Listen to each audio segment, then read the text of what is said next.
स्वागत है दोस्तों आपका आज की इस वीडियो में। पिछली वीडियो में हमने स्थानीय प्रशासन के अंतर्गत दोस्तों ग्राम पंचायतों पंचायती राज के बारे में चर्चा की थी। आज हम शहरी प्रशासन के बारे में चर्चा करेंगे। दोस्तों शहरी प्रशासन में हम इसे 3 स्तर पर देखते हैं: नगर पंचायत, नगर परिषद और नगर निगम।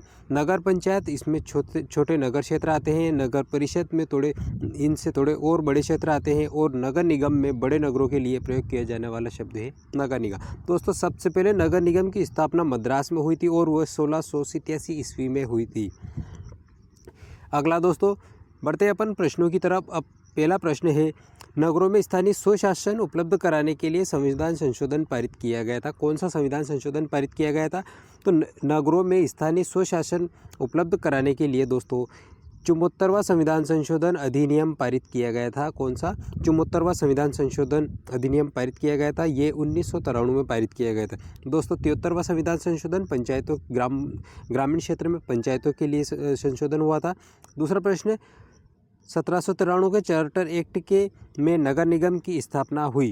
दोस्तों 1793 का जो चार्टर एक्ट है उसमें कौन से नगर निगम की स्थापना हुई? तो मद्रास, कोलकाता और मुंबई, ये तीनों महानगरों में नगर निगम की स्थापना हुई।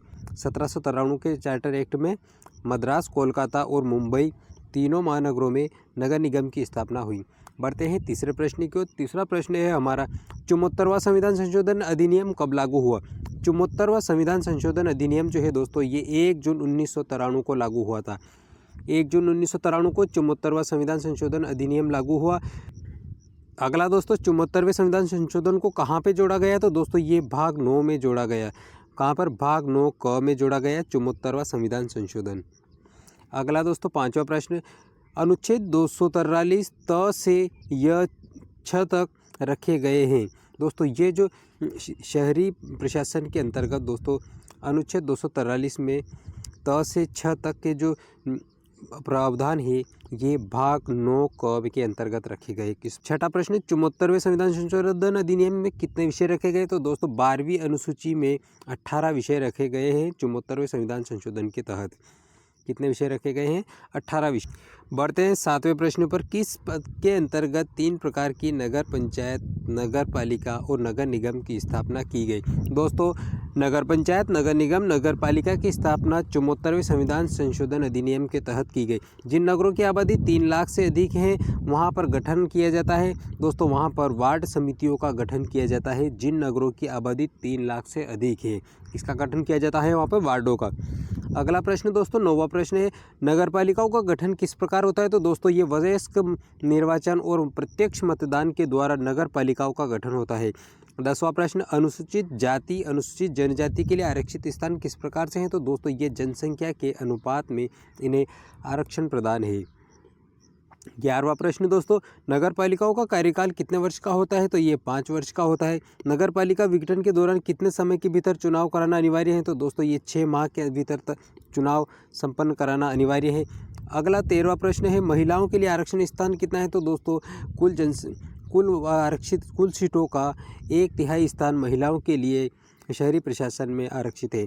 प्रखंड कैसे बनता है? तो दोस्तों कई ग्राम पंचायतों को मिलाकर एक प्रखंड बनाया जाता है। अगला प्रश्न दोस्तों 15वां प्रश्न, पंचायत समिति का सचिव कौन होता है? तो प्रखंड विकास अधिकारी जो होता है ये पंचायत समिति का अध्यक्ष सचिव होता है। पंचायत समिति का सचिव कौन होता है? प्रखंड विकास अधिकारी। पंचायत समिति का मुख्यालय कहाँ होता है? तो पंचायत समिति जो है इसका मुख्यालय प्रखंड में होता है। नेक्स्ट प्रश्न 17वां प्रश्न, नगर पालिका परिषद सदस्यों को क्या कहा जाता है? दोस्तों नगर पालिका परिषद के जो सदस्य होते हैं उन्हें पार्षद कहा जाता है। पार्षद कहा जाता है। नगर पालिका की स्थापना के लिए कम से कम कितनी जनसंख्या आवश्यक है? दोस्तों किसी भी नगर पालिका के स्थापना के लिए कम से कम 40,000 की जनसंख्या उस क्षेत्र के लिए आवश्यक है। कितनी जनसंख्या होना चाहिए? कम से कम 40,000 जनसंख्या होना चाहिए नगर पालिका के लिए। बढ़ते हैं अगले प्रश्न की ओर। अगला प्रश्न हमारा, नगर पालिका के अध्यक्ष का चुनाव कौन करता है? दोस्तों नगर पालिका के जो अध्यक्ष जो होता है उसका चुनाव पार्षद लोग अपने सदस्यों में से किसी एक का चुनाव करते हैं नगर पालिका अध्यक्ष के लिए। बढ़ते हैं 20वें प्रश्न पर, नगर पालिका सदस्य बनने के लिए न्यूनतम आयु क्या है? तो दोस्तों 25 वर्ष नगर पालिका सदस्य बनने के लिए कम से कम। अगला दोस्तों 21वां प्रश्न, नगर पालिका परिषद की न्यूनतम सदस्य संख्या कितनी होनी चाहिए? दोस्तों नगर पालिका की स्थापना के लिए कम से कम सदस्य संख्या जो है पार्षदों की 10 होना चाहिए। कम से कम सदस्य संख्या कितनी होनी चाहिए? 10। नगर निगम का अध्यक्ष कौन होता है? तो दोस्तों नगर निगम का अध्यक्ष महापौर होता है। नगर परिषद के सदस्य अपने में से किसका चुनाव करते हैं? तो दोस्तों नगर परिषद जो होता है उसमें एक मेयर का और एक उप मेयर का चुनाव करते हैं नगर परिषद के सदस्य। किसका? एक मेयर जिसे महापौर कहा जाता है और उप मेयर जिसे उप महापौर कहा जाता है, इनका चुनाव करते हैं। दोस्तों जानकारी पसंद आई तो वीडियो को लाइक कीजिए। मेरी मेहनत अगर आपको अच्छी लगी हो तो चैनल को सब्सक्राइब कर लीजिए। मिलेंगे दोस्तों अगले वीडियो में अगले टॉपिक के साथ। तब तक के लिए दीजिए अलविदा। आपको बहुत बहुत धन्यवाद।